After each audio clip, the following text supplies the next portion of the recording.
السلام عليكم ورحمة الله وبركاته. الحمد لله رب العالمين.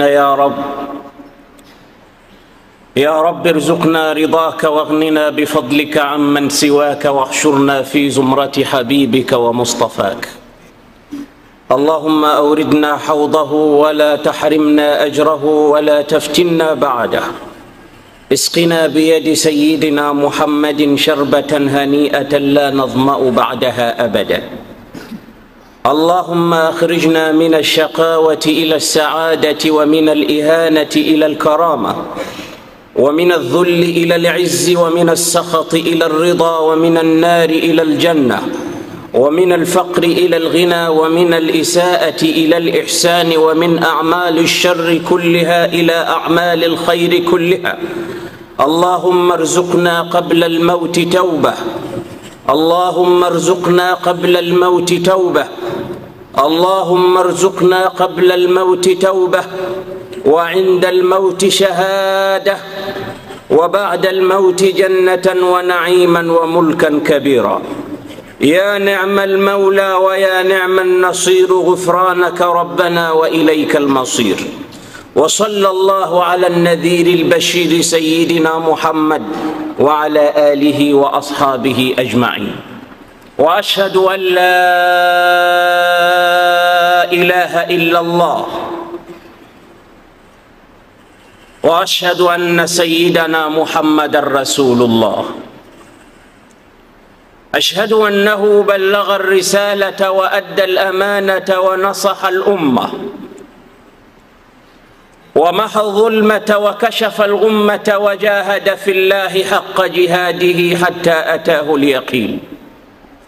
فجزى الله سيدنا وحبيبنا محمدا خير ما جزى به نبيا عن أمته ورسولا عن قومه.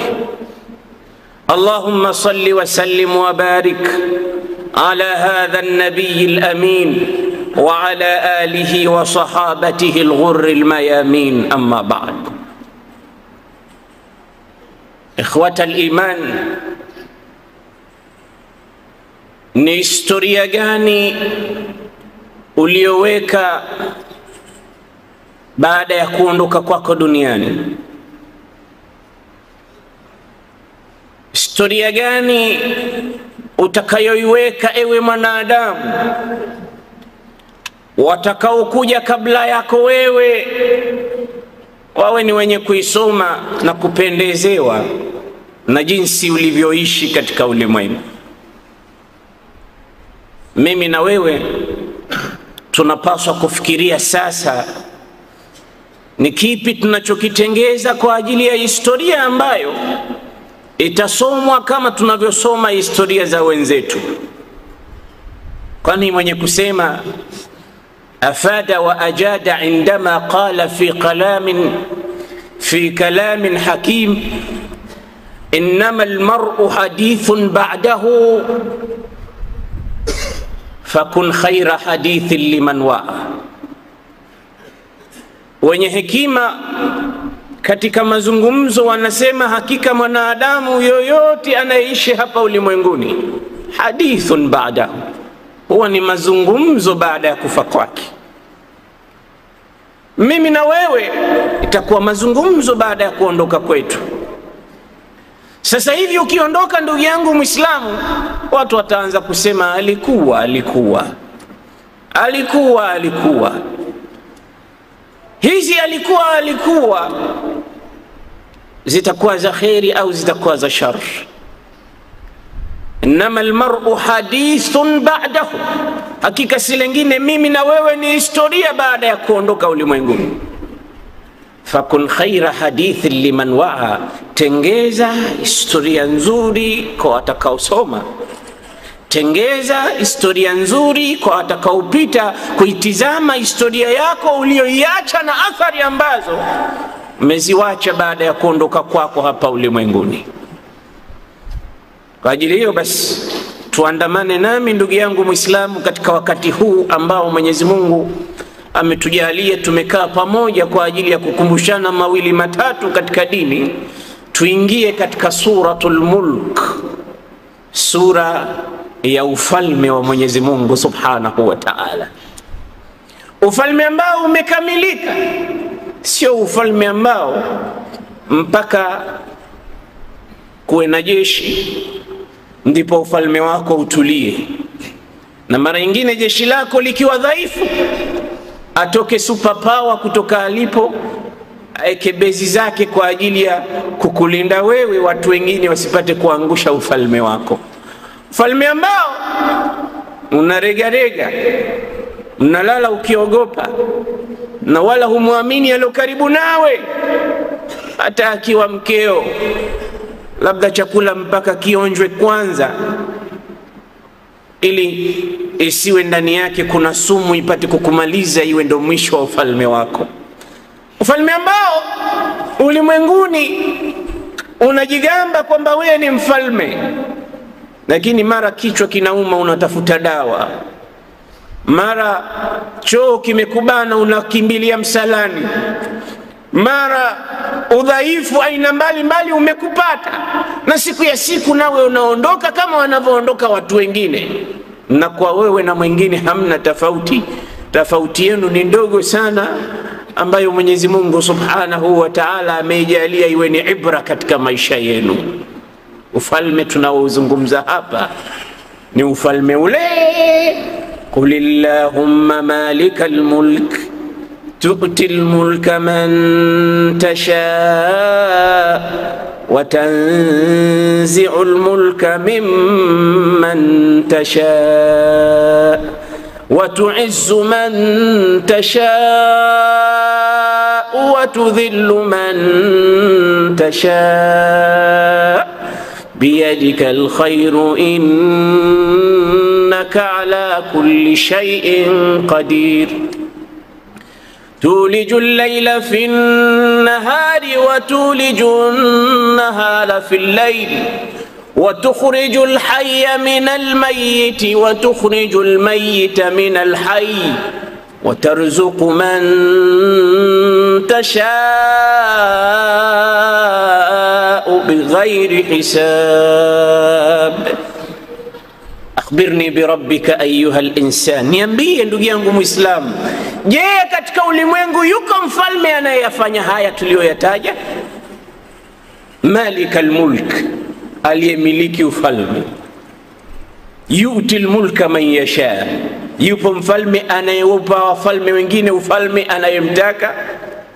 Wayanzi'ul mulka mimman yasha, je, yuko anayeweza kuuvua kwa anayemtaka?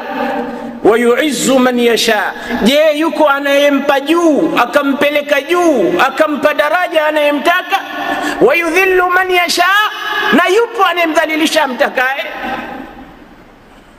Je, yupo ambaye yukhrijul hayya min almayyit wa yukhrijul mayyita min alhayy? Je, yuko ambaye yarzuqu man yasha'u bighairi hisab illa Allah? Qul Allahumma malikal mulki tu'til mulka man tasha. Huyo ni Mungu peke yake. Ukizungumzwa ufalme wa kweli ni ufalme wa la ilaha illa hu Muhammadun rasuluhu, ndo mfalme ambaye amekamilika, hana upungufu. Wengineo ni wafalme ambao ufalme wao baada ya muda mchache watauacha na wataelekea huko kwa malikul mulki wa malikul muluk. Harun Rashid alikuwa mmoja katika hao wafalme na wenzake wengi. Alikuwa mfalme anamiliki mipaka ya ardhi kutoka China mpaka Shamalul Ifriqi, kutoka Siberia mpaka katika shibhu jaziratil Arabia. Wingu likipita analiambia ayatuha sahabatu amtiri huna au mtiri ainama shiti, ewe wingu la mvua nyesha hapa ukipenda au kanyesha unakotaka. Fa inama amtarti fasawfa yasiluni kharajuki, popote utakaponyesha mazao yake yatakuja katika mkono wangu. Harun Rashid, umturi huna au mturi ainama shiti, wingu nyesha hapa au nenda utakako, lakini kodi, mazao, mali ambayo italetwa na maji hayo takuja katika mikono yangu, na mimi ndo mfalme mwenyewe. Lakini siku watu walikwenda kumkagua, ayan la yaqdir, hawezi. Wakamuuliza, kaifa tajiduka, unajionaje hali yako? Akasema, hali yangu mimi ninaiona si tena mkazi wa ulimwenguni. Sasa ihmiluni, nibebeni. Ila aina, tukupeleke? Uridu an ara qabri qabla an udfana fihi, nionyesheni kabri yangu kabla hamujanizika, niione mwenyewe kabla ya kuzikwa, niione nikiwa hai. Akabebwa mzega. Mfalme huyo alikuwa akiamrisha, akisikilizwa. Alikuwa akiambia, wingu la mvua mturi huna au mturi ainama shiti. Leo hawezi, anabebwa akachukuliwa mpaka mbele ya kaburi lake, akaambiwa, ukifa tutakuzika hapa. Akalitizama, machozi yakatoka kutoka katika macho yake, akiufikiria ufalme wake feki na akiufikiria ufalme wa Mwenyezi Mungu Azza wa Jalla, yukhrijul hayya minal mayyit wa yukhrijul mayyita minal hayy. Kisha akanyanyua mikono mbinguni.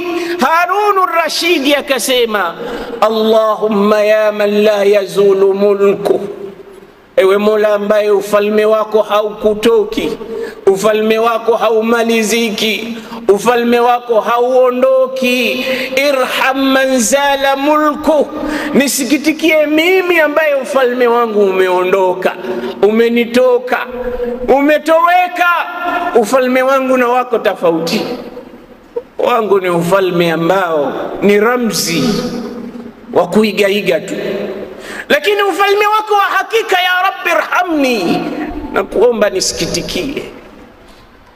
Angalau mfalme huyu wa Kiislamu alikuwa anayajua hayo. Kuna wafalme wengine walikuwa hawayajui hayo, kwa jeuri na takabur wakisimama mbele ya raia wao wakisema, ana rabbukumul a'la, mimi ndo Mungu wenu, nitukuzeni. Wengine walikuwa wanasema, nataka kuisafisha dunia iwe haina mtu yoyote, niirudishe kwa huyo Mungu aloumba tupu, kama alivyoiumba nimrudishie dunia yake. Hitler iko wapi leo? Na wengine wapo ambao wamedai hakuna Mungu. Wengine walighurika na mapesa yao wakasema, innama utituhu ala ilmin indi, haya yote nimeyapata kwa elimu yangu na fikra zangu na mali yangu. Mali yangu, uwezo wangu, akili yangu imenifikisha nilipofika mimi. Fakhasafna bihi wa bidarihi al-ard, walipomkasirisha mfalme wa wafalme, Mwenyezi Mungu akawadidimiza na kuangamiza katika ardhi. Wako wapi leo? Ni historia, lakini historia mbaya. Harunur Rashidi ameyakumbuka hayo. Kuna wenzako hawayakumbuki hayo wala hawayasemi. Wakiona kwamba wametawala, hujiona kwamba wamefika pale, na ndio wamefika. Lakini tunawaambia, ya man gharrahu kursiyu, ewe unayedanganywa na kiti chako cha ufalme hicho, i'lam, jua kwamba annahu law dama li ghayrika ma wasala ilaik, kama kingelikuwa kingedumu kwa yule ambaye kwamba amepita kabla yako wewe, basi nawe usingekipata. Laitani angekikalia milele mwenzako, basi singefika kwako. Kimefika kwako kwa sababu alokuwepo kabla yako wewe naye amekiacha. Ndio maana umekuja wewe, na utaondoka na wewe, atakuja mwingine na mwingine hivyo hivyo.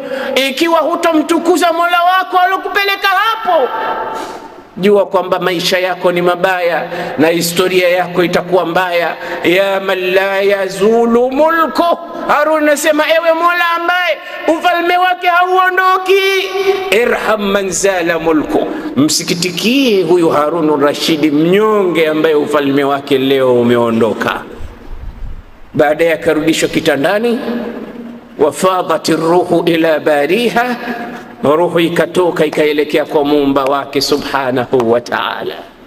Harunur Rashidi akabakia ni historia, katika daulatul Abbasiyya, tunasoma tunawasomesha na wenzetu, lakini historia kuna mazuri yake na kila binadamu ni mkosaji kama kuna mabaya. Waislamu tumefundishwa tusiyataje mabaya ya mtu, yeye na Mola wake. Huenda ikawa ametubu dhambi zake na Mola wake amemsamehe. Mtume alisema udhkuru maasina mautakum, yatajeni mazuri ya maiti wenu, wakufu amma sawihim, yakomeni msiyataje mabaya yao. Natawajjahu ila malikil muluk, njoni ndugu zangu ni Waislamu tuelekee kwa mfalme wa wafalme wote. Bismillahir Rahmanir Rahim.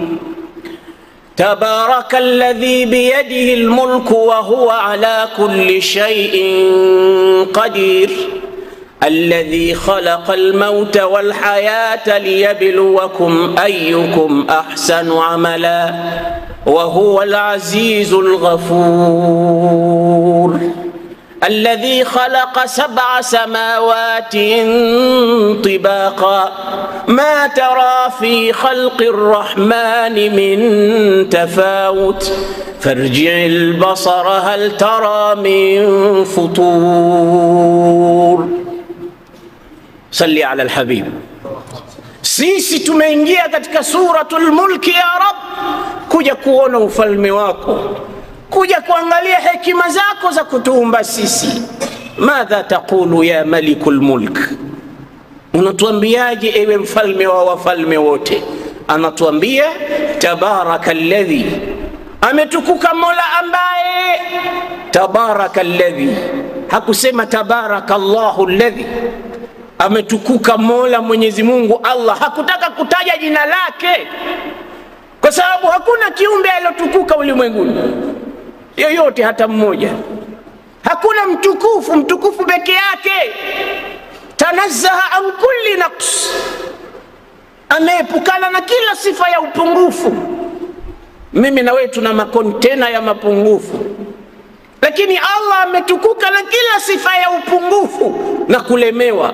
Ndio maana akasema tabarakalladhi, ikatosha kuwepo pale ismu mausul ya kuonyesha aliyetukuka peke yake. Fikra itajaza yenyewe bila kuambiwa, huyo ni Mungu tu, hakuna mwingine aliyetukuka.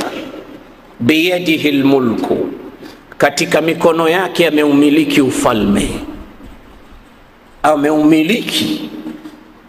Tena Mwenyezi Mungu akasema almulku, hakusema biyadihi mulkun. Angesema biyadihi mulku bila ya alif na lam, ingekuwa ufalme wake ni sawa na ufalme wengine huu wa ulimwenguni ambao baada ya miaka 10, 15, 20 wanaondoka. Lakini aliposema almulku, alikuwa anasema ni ufalme wa hakika kabisa ambao hauondoki, wake yeye, hauna mwanzo wala hauna mwisho. Almulku wa huwa, tena kasema wa huwa, hakusema wallahu, wa huwa. Ikatosha hiyo ishara ya dhamiri ya huwa, yeye ala kulli shay'in qadir, juu ya kila kitu ni muweza. Hakuna huwa isipokuwa yeye ambaye anaweza juu ya kila kitu.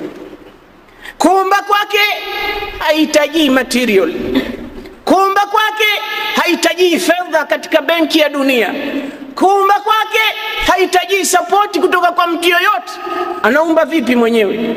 Innama amruhu idha arada shay'an an yaqula lahu kun fayakun, akitaka jambo liwe nasema tukua, la linakuwa.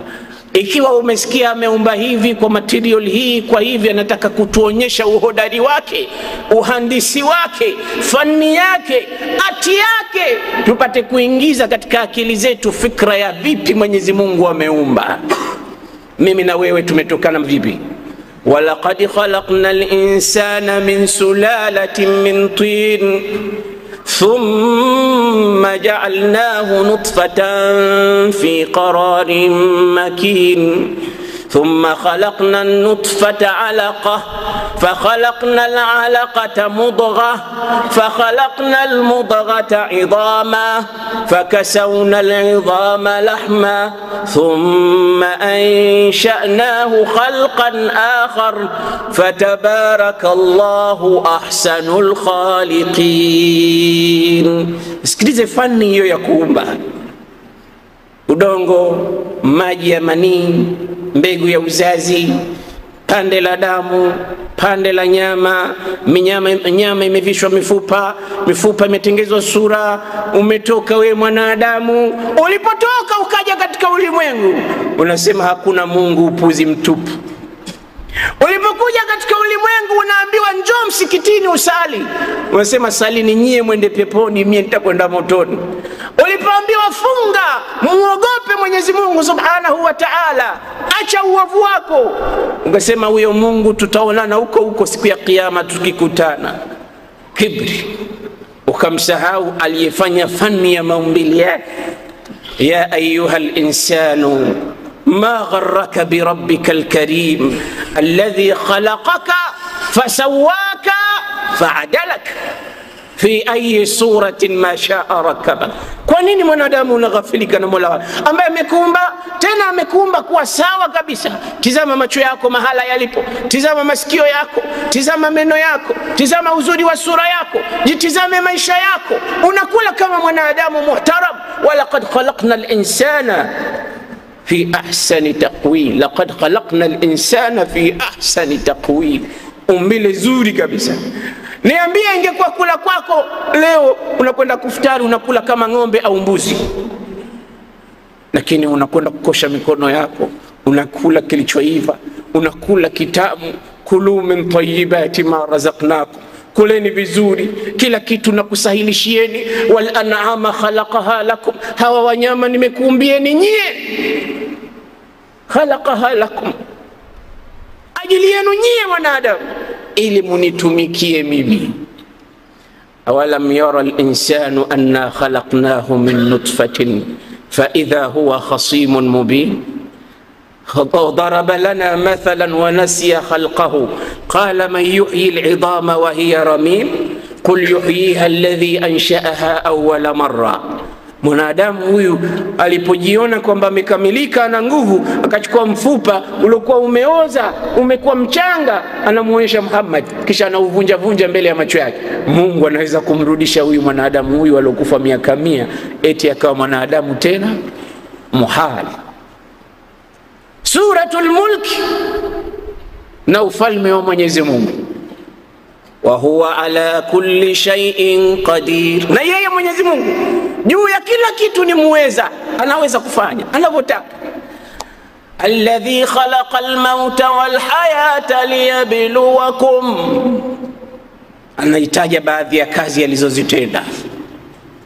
Alladhi khalaqa al-mauta wal hayata liyabluwakum, Mola ambaye ameumba mauti na uhai. Sikilize vizuri ndugu yangu Muislamu, mtu huanza kufa ndo akawa hai au huanza kuwa hai ndo akafa? Huwa hai ndo akafa baadaye.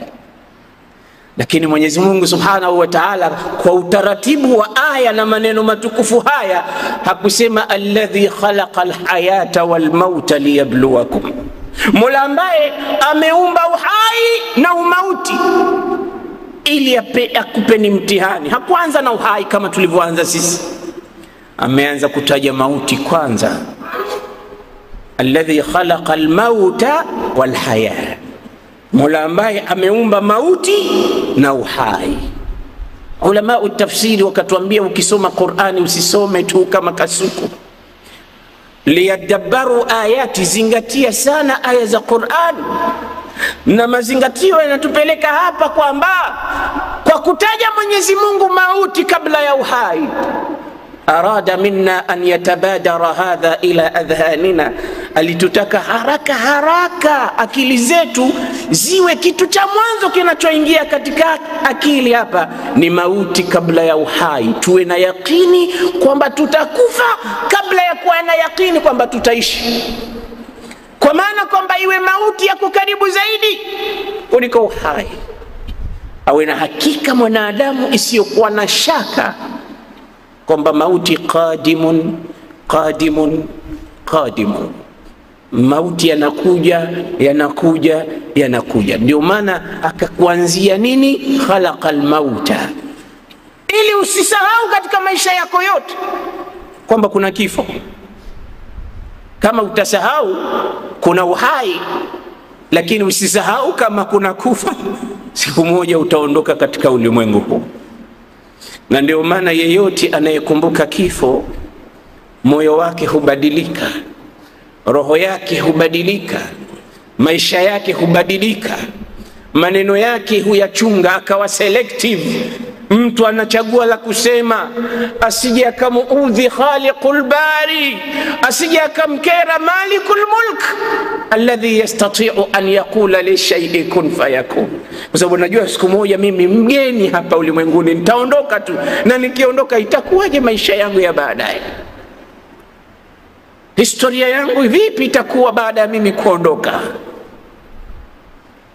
Umar ibn al-Khattab alayhi sahaibur rahma wa ridwanullah, alipokuwa katika firashul maut wa huwa man huwa, ameongoza umma, kaeka fingerprint za uadilifu mpaka ulimwengu wa magharibi usiokuwa wa Kiislamu wanapiga mfano juu ya tendo la uadilifu katika umma kwa Sayyidina Umar ibn al-Khattab na mjukuu wake Sayyidina Umar ibn Abdul Aziz. Watu wasiokuwa Waislamu wanaosoma historia ya Kiislamu hupiga mfano ya uadilifu kwa Umar ibn al-Khattab radhiyallahu ta'ala anhu. Siku moja katika picha miongoni mwa picha za uadilifu wake, alishuka katika majabali kwa ajili ya kutafuta hali za Waislamu huko mashambani. Alipofika akampata ra'i al-ghanam yar'a al-ghanam, mchunga anachunga mbuzi wake. Wakati alipokuwa Umar ibn al-Khattab anaandamana na mfanyikazi wake, huku amemuona mchunga mbuzi anachunga, Umar akamwambia mfanyikazi wake, ngoja nimpe mtihani raia anaishi katika serikali ya Umar, nione je utawala wangu umefikia wapi katika uadilifu. Umar akamuuliza mchunga mbuzi. Mchunga mbuzi hamjui Umar ni nani, anaona ni mtu tu hivi hivi, na asikujua mara nyingi hakuthamini mpaka akujue. Akamuuliza, ya rai, mimi ni mfanyi biashara, businessman, bi'li shatan min ash-shiya, tufanye dili niuzie mmoja katika mbuzi hao unaowachunga, pesa tia mfukoni. Ukiulizwa na bosi wako, mbona mbuzi mmoja kapotea, mwambie ameliwa na mbwa mwitu. Umar ibn al-Khattab anatengeza dili pamoja na mchunga mbuzi. Sikiliza jawabu la mchunga mbuzi, ndugu yangu Muislamu.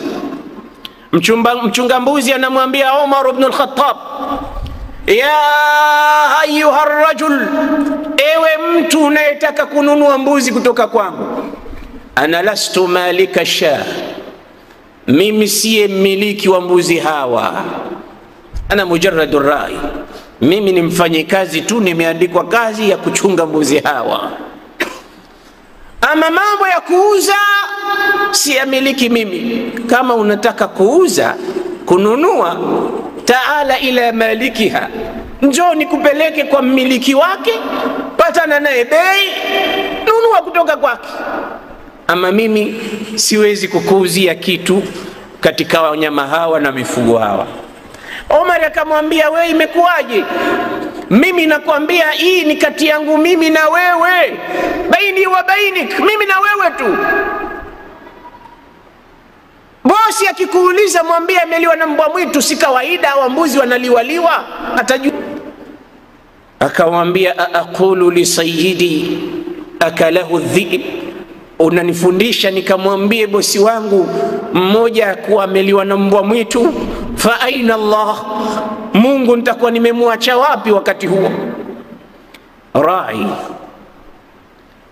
Mungu nitakuwa nimemwacha wapi? Na maana mimi nitakuwa namdanganya mpaka Mungu? Siwezi.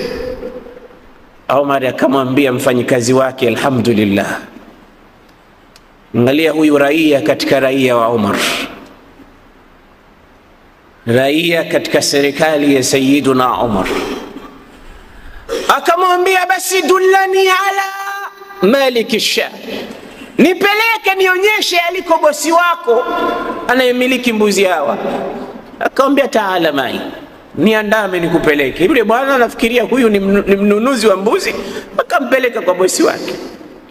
Alipofika kwa bosi wake, akamwambia bosi wake, bi'li hadha al-abd, nimekuja sitaki kununua mbuzi, nataka uniuzie huyu mchunga mbuzi, niuzie mtumishi wako.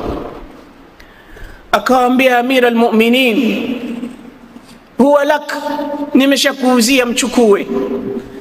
Akamchukua Umar baada ya kumnunua, kisha akamwambia, wewe umekuwa mtumwa kwa huyu bwana, lakini sasa nimekununua mimi, wewe mtumwa wangu mimi. Walana anta hurrun liwajhi llahi alkarim, kuanzia sasa wewe uko free, si mtumwa wa mtu yoyote tena. Yule bwana akafurahi, na hakuna kitu kikubwa kama freedom, si ya nchi wala si ya mtu wala si ya maneno wala si ya taswira. Yule bwana akaondoka. Umar akamuita akamuuliza, atadri ma alladhi a'taqatka, je unafahamu katika akili yako ni kitu gani kilichokuwa cha hur? Akamwambia la. Akamwambia, a'taqatka tilka alkalima, kilichokuwa cha huri wewe ni kile kilma ulichokisema, aina Allah, Mungu yuko wapi? Ikiwa mimi nitasema uongo mbele ya bosi wangu, lakini Mungu anajua kama huu uongo, bora mimi nisimfiche Mungu. Hicho ndo kilima ambacho kimekuacha huri wewe hapa ulimwenguni. Wa arju an ta'tiqaka hadhihi alkalimatu anin nari yawm alqiyama, nami nataraji neno hili hili litakuacha huri na moto siku ya kiyama, nataraji hivyo. Huyu ni Umar na hii ni historia yake. Lakini mulahadha, mara nyingine sisi huwa tunawalaumu watawala wetu, wafalme wetu wanaotuongoza, lakini hatujilaumu na sisi kwa upande mwingine. Angalia hapa, kuna mtawala na mtawaliwa. Mtawala ni Umar, mtawaliwa ni mchunga mbuzi. Wote wawili kila mmoja amecheza pati yake. Ikiwa tutamtaka mtawala acheze pati yake ya uadilifu, na je sisi pati yetu ya uadilifu ni ipi? Hebu tuanze kujirekebisha sisi. Kama hawatorekebisha watawala wetu nafsi zao, itakuwa makosa makubwa. Ali ibn Abi Talib akaanza kusema, aqimu dawlata al-islamiyya fi qulubikum, simamisheni dola za Kiislamu katika nyoyo zenu mwanzo, taqum ala ardhikum, ndipo zitakaposimama katika ulimwengu. Lakini dola za Kiislamu hazimo katika nyoyo zetu. Tunawataka watawala wasimamishe dola za Kiislamu katika ardhi, hazijasimama katika nyoyo. Sote tuna matatizo, na inapaswa watu kila mmoja akae kwa upande wake, afikirie nimeacha wapi. Mtawala ana yake ayafikirie, ayasawazishe, na mtawaliwa naye ana yake ayawazi, ayasawazishe. Kila mmoja akiwasawazisha upande wake, tutakuja kukutana katika mezi ya utawala mzuri, meza ya utawala super, ambayo itakuwa maisha ni mazuri, kama yalivyokuwa kati ya mchunga mbuzi wa Umar na Sayyiduna Umar ibn al-Khattab radhiyallahu anhu. Suratun min suwaril adl. Siku nyingine anatembea katika miji ya Madina, katika daulatul islamiyya. Usiku anakuta moto umewaka, anamwambia mfanyikazi wake, twende tukaangalia moto huu, nani kawasha na usiku huu. Akifika anampata mama ambaye amezungukwa na vitoto, na vitoto vinalia na kulizana. Omar akamuuliza mwenzake, je twende? Akamwambia twende. Kafika karibu na mama yule, akamwambia, assalamu alaikum ya ahla ad-daw, amani iwe juu yenu watu wa mwangaza huu. Na hii ni adabu ya mazungumzo, hakutaka kusema ya ahlan nar, enyi watu wa moto huu, kwani watu wa moto itakuja fikra kana kwamba ni watu wa motoni wanaochomwa. Adabul kalam. Na ndio maana kuna walimu wa kusomesha fasaha na balagha, kulikuwa na badii ndani yake na maani, ili mtu awe na adabu ya kusema na watu wengine.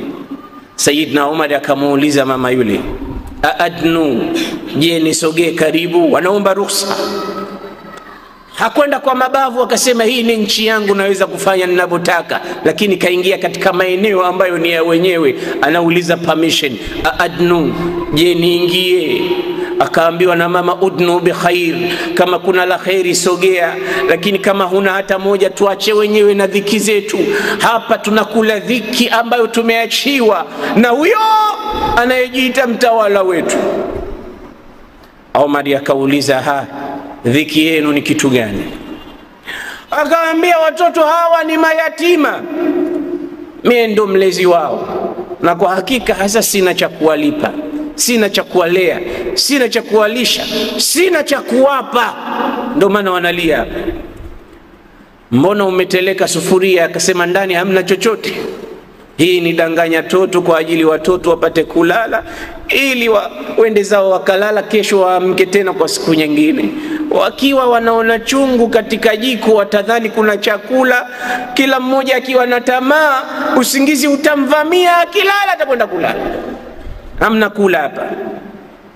Omar akainamisha kichwa chini, akawaza, akamuuliza mama wa mayatima,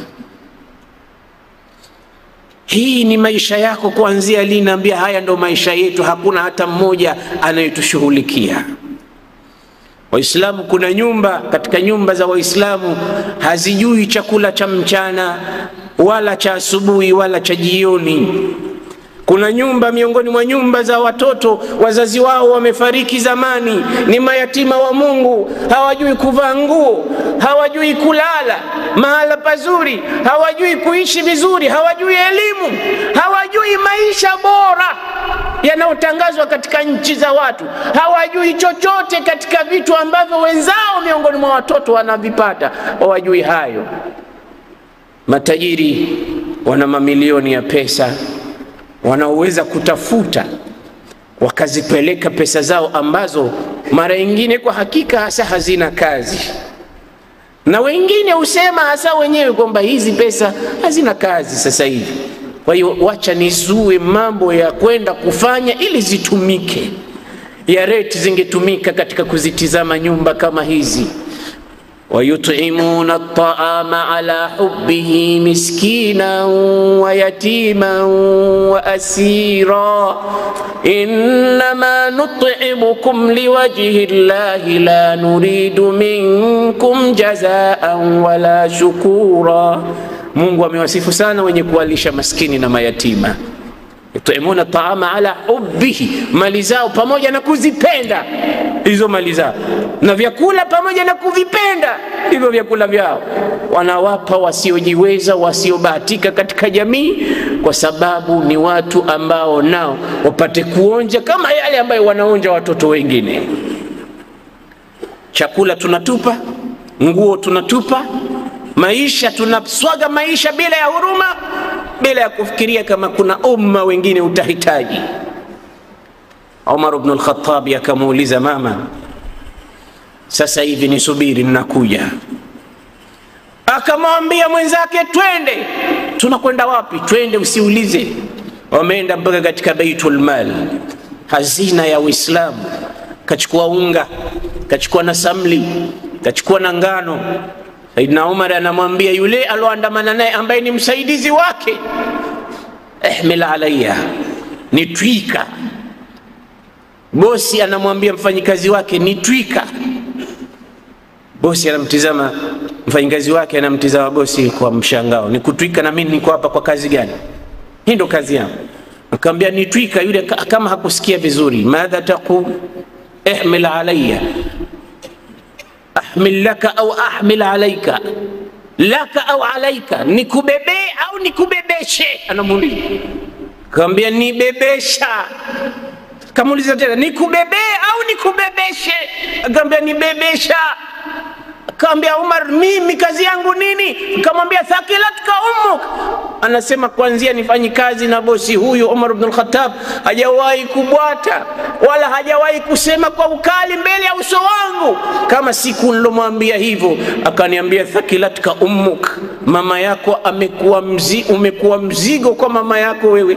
Manake mtu ambaye huchukuliki, husarifiki mbele ya mamako hawezi kukubeba. Ni kilima cha nini? Kukaripia.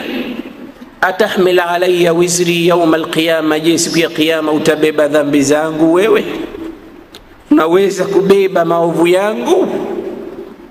Yako huyawezi, utaweza kubeba madhambi ya mtu mwingine?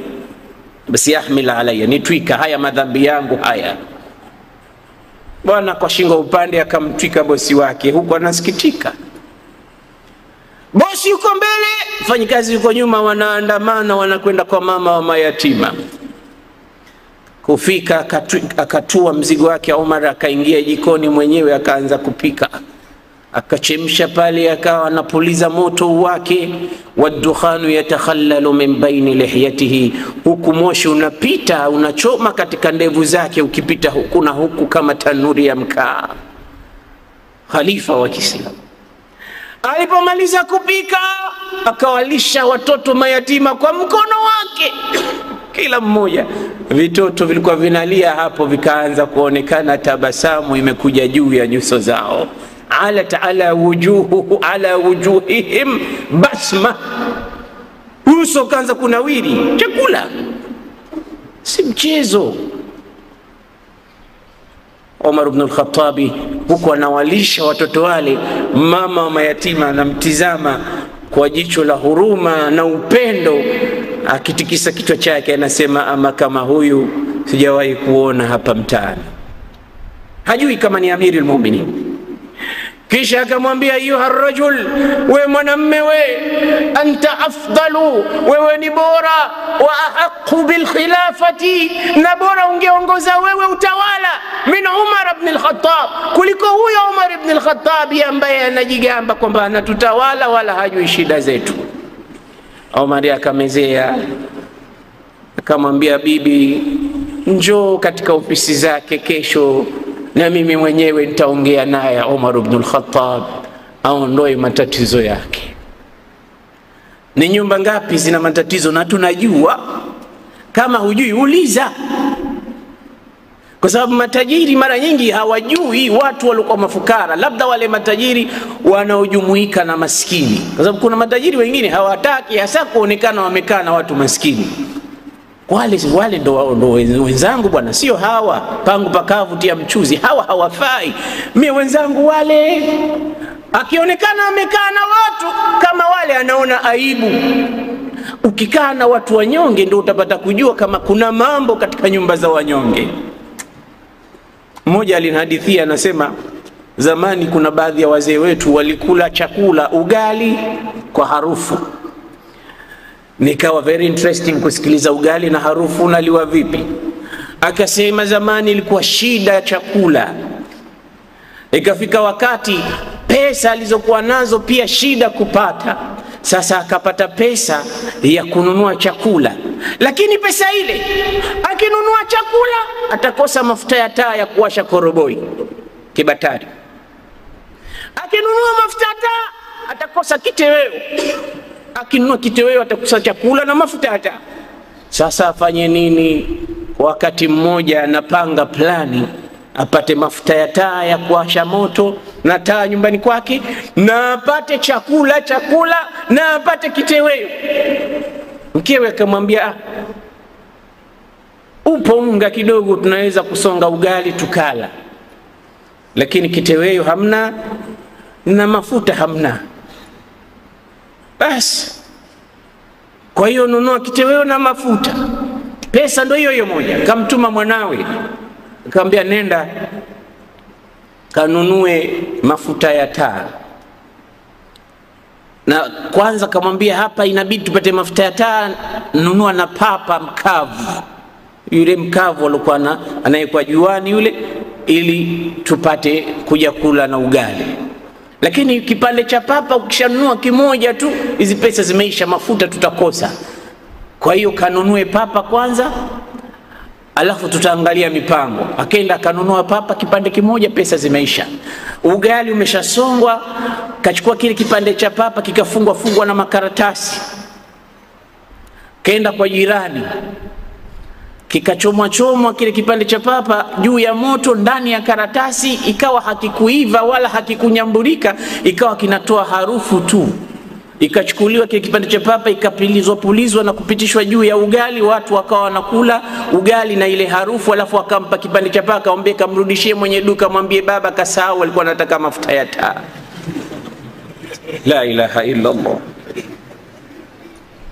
Angalia economy inavyokwenda kwa watu kama hao ambao wewe na mimi tumewasahau.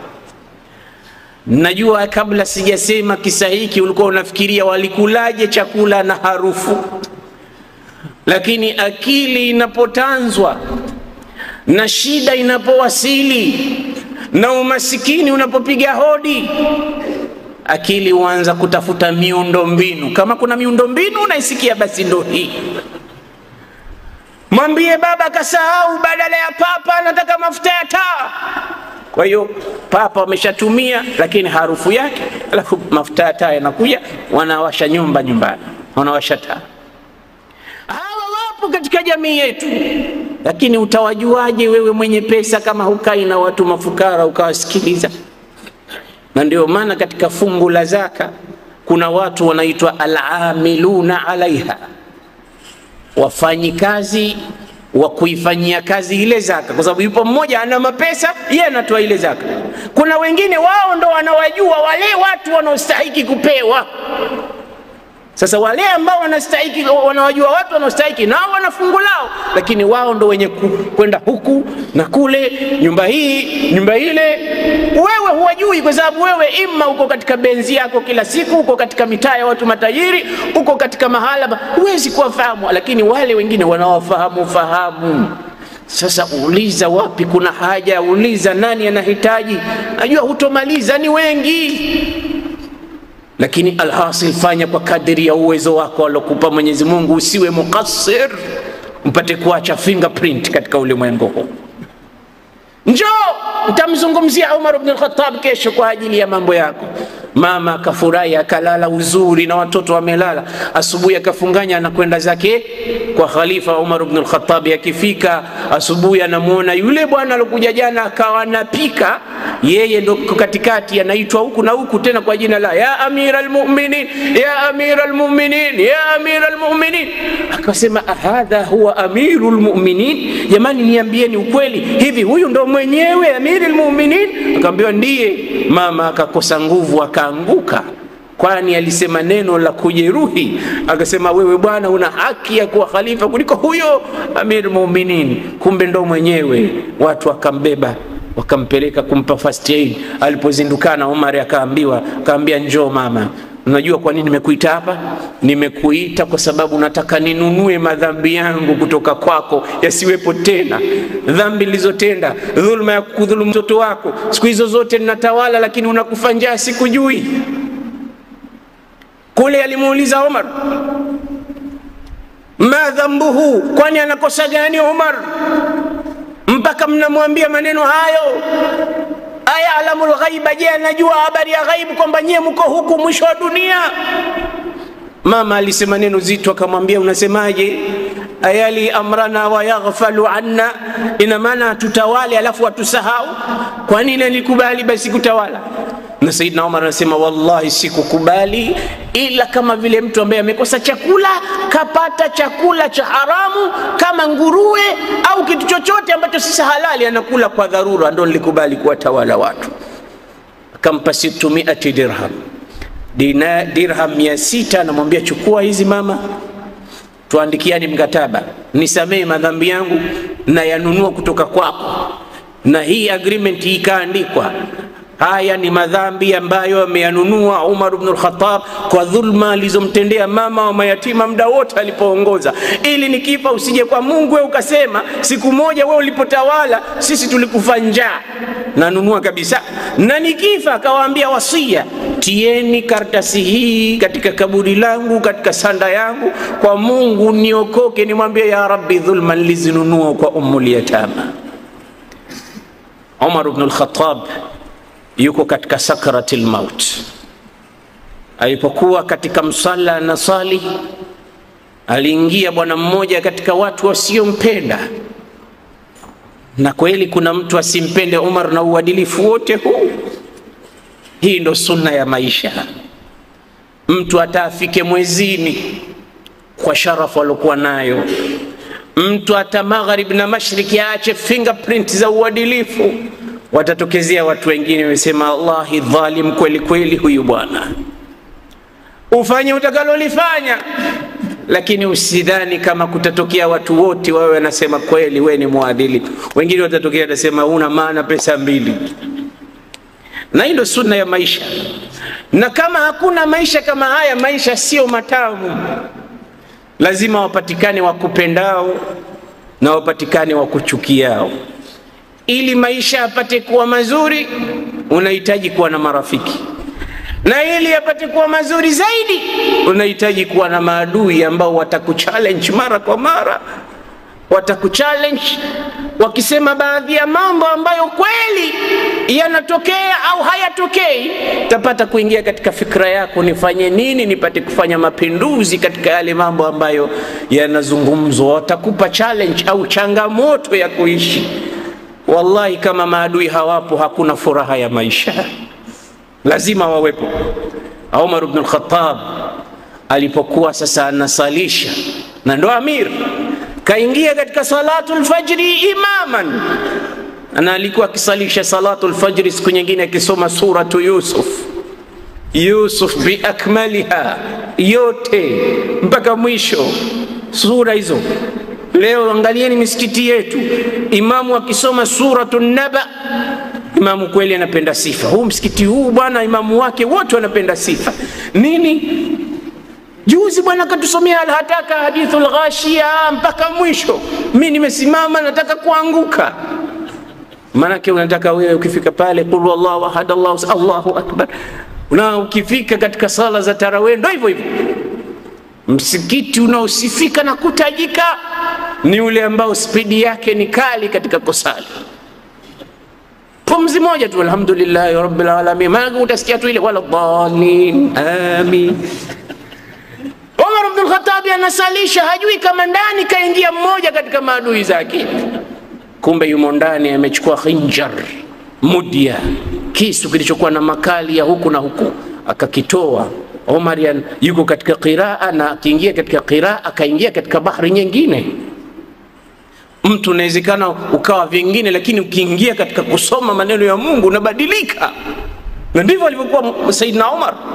Innamal mu'minuna alladhina idha dhukira Allahu wajilat qulubuhum. Waislamu ni wale ambao akitajwa Allah nyoyo zao zinaogopa. Katajwa Allah. Wa idha tuliyat alaihim ayatuhu, na zikisomwa aya zake zadatuhum imana. Zikisomwa Qur'an imani inapanda. Na wewe jifanyie investigation, jifanyie observation.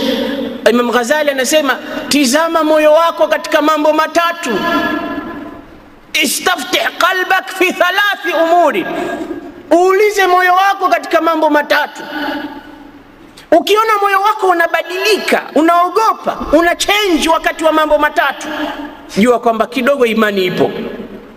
Lakini ukiona mambo matatu haya yanapita, yanapotajwa na moyo wako haushtuki, fasalillaha an yamnahaka qalban fala qalba lak. Muombe Mungu akupe moyo, kwani wewe ni heartless person, huna moyo. Mambo gani? Nasema inda qiraati alquran. Ikisoma Qur'ani tizama moyo unakuwaje. Kimsikia imamu anasoma bismillahirrahmanirrahim, alhamdulillahi rabbil alamin arrahmanirrahim, tizama moyo wako na kama ala gani. Tusikia watu wengine wanaburudika, Utasikia watu wengine wametoka katika ulimwengu mpaka katika ulimwengu mwingine kwa sababu ya utamu wa Qur'anul Karim. Inda qira'ati al-Qur'an, wakati wa kusoma Qur'an, sal qalbak, utizame moyo wako kwa wapi. Wa inda salah, na wakati wa kusali umesimama, wajjahtu wajhiya lilladhi fatara samawati wal ardh, katika sala uko vipi? Ikiwa katika sala na katika Qur'ani inasoma wala huna habari, Qur'ani inasoma wala moyo haubadiliki, uko ndani ya sala ndo mwanzo unapiga mahesabu. Kuna nazi zangu pale, nafikiri leo na kama 200 hivi, zile zikinunuliwa hii Ramadhani nitabadilika tu. Sami Allahu liman hamidan, Allahu akbar. Lakini unapokuwa mutmainu katika sala, unamkumbuka Mwenyezi Mungu, moyo upo. Wa inda dhikri al-mauti, na wakati yanapozungumzwa mauti na kifo, tizama moyo wako unakuwa wapi. Sasa tunazungumza mauti, dola iko ngapi leo?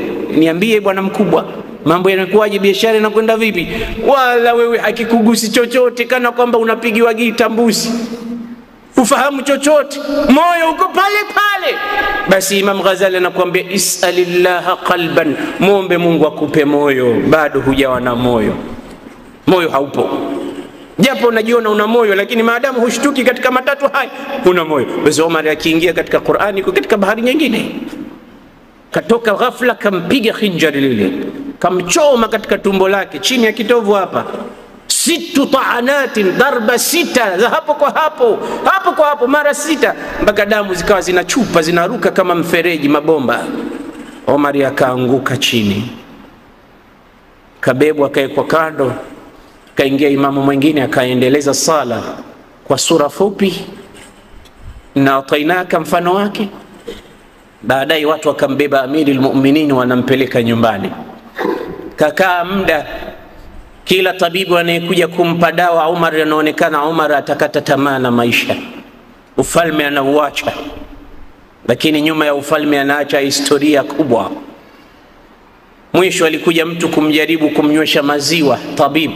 Yale maziwa yalonyeshwa yakawa yanatoka katika tundu alizochomwa kisu na Abu Lu'lu al-Majusi, غلام المجوسي قاتل عمر، أبو لؤلؤ المجوسي قاتل علي بن أبي طالب. بس ikawa yusari'u al-mauta yawman ba'da yawm, kila siku mauti yanamnyemelea khalifatu rasulillah. Siku ya siku alipokuwa amebanwa, mauti yameshamkabili, yunazi'u, huku anakimbilia, roho yake inaanza kutolewa, na roho inaanza kutolewa kutoka katika ncha za vidole, na imma ni malaika wema au malaika wa kutoa kwa adhabu.